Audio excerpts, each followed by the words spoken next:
balik lagi di Gusti Junior Channel sama aku Lisa. Hari ini kita akan membahas tentang ketentuan pemotongan PPh pasal 21 atas natura dan atau kenikmatan.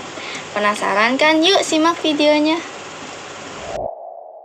Berdasarkan Undang-Undang Nomor 7 Tahun 1983 tentang Pajak Penghasilan sebagaimana diubah pada Undang-Undang Nomor 36 Tahun 2008, Pasal 9 Ayat 1 huruf E, penggantian atau imbalan sehubungan dengan pekerjaan atau jasa yang diberikan dalam bentuk natura dan atau kenikmatan, kecuali penyediaan makanan dan minuman bagi seluruh pegawai serta penggantian atau imbalan dalam bentuk natura dan atau kenikmatan di daerah tertentu dan yang berkaitan dengan pelaksanaan pekerjaan yang diatur dengan atau berdasarkan peraturan Menteri Keuangan.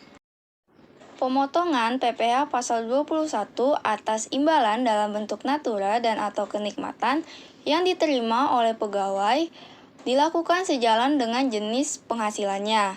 Pemotongan PPh pasal 21 atas imbalan berupa natura dan atau kenikmatan tersebut perlu dilakukan sejalan dengan ketentuan pemotongan sebagaimana yang telah diatur dalam Peraturan Dirjen Pajak Nomor 16/PJ/2016.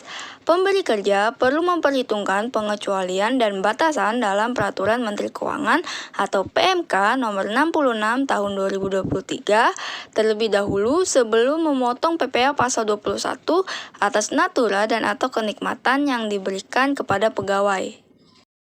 Perincian mengenai natura dan atau kenikmatan dengan jenis dan batasan tertentu dijelaskan secara rinci dalam lampiran Peraturan Menteri Keuangan Nomor 66 Tahun 2023 yang berisi: pertama, bingkisan dari pemberi kerja berupa bahan makanan, bahan minuman, makanan dan minuman dalam rangka Hari Raya Idul Fitri, Natal, Nyepi, Waisak atau Imlek dikecualikan dari objek PPh sepanjang diterima oleh seluruh pegawai. Kedua, bingkisan dari pemberi kerja selain dalam rangka hari raya keagamaan yang disebutkan pada poin pertama juga dikecualikan dari objek PPh sepanjang diterima pegawai dan secara keseluruhan nilainya tidak lebih dari 3 juta untuk setiap pegawai dalam 1 tahun pajak.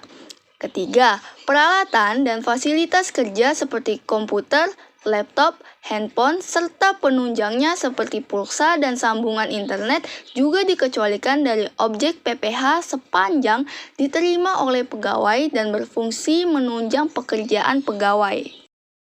4. Fasilitas pelayanan kesehatan dan pengobatan dari pemberi kerja juga dikecualikan dari objek PPh sepanjang diterima pegawai dan diberikan dalam rangka penanganan kecelakaan kerja, penyakit akibat kerja, kedaruratan penyelamatan jiwa, atau perawatan lanjutan akibat kecelakaan kerja, serta penyakit akibat kerja. Kelima, fasilitas olahraga dari pemberi kerja selain golf, pacuan kuda, balap perahu motor, terbang layang, dan olahraga otomotif dikecualikan dari objek PPh sepanjang diterima oleh pegawai dan nilainya secara keseluruhan tidak lebih dari 1.500.000 per pegawai dalam 1 tahun pajak. Keenam, fasilitas tempat tinggal dari pemberi kerja yang bersifat komunal seperti mes, asrama, pondokan, atau barak dikecualikan dari objek PPh sepanjang natura dan atau kenikmatan tersebut diterima oleh pegawai.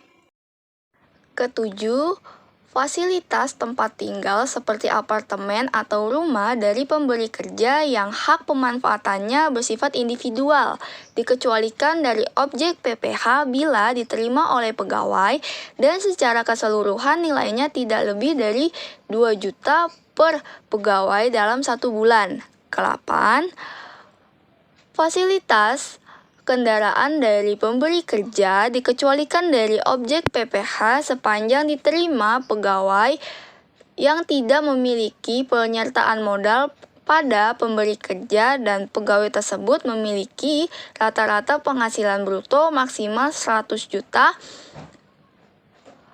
dalam 12 bulan terakhir dari pemberi kerja. Kesembilan, fasilitas iuran ke dana pensiun yang pendiriannya disahkan oleh OJK yang ditanggung oleh pemberi kerja dikecualikan dari objek PPh sepanjang diterima oleh pegawai.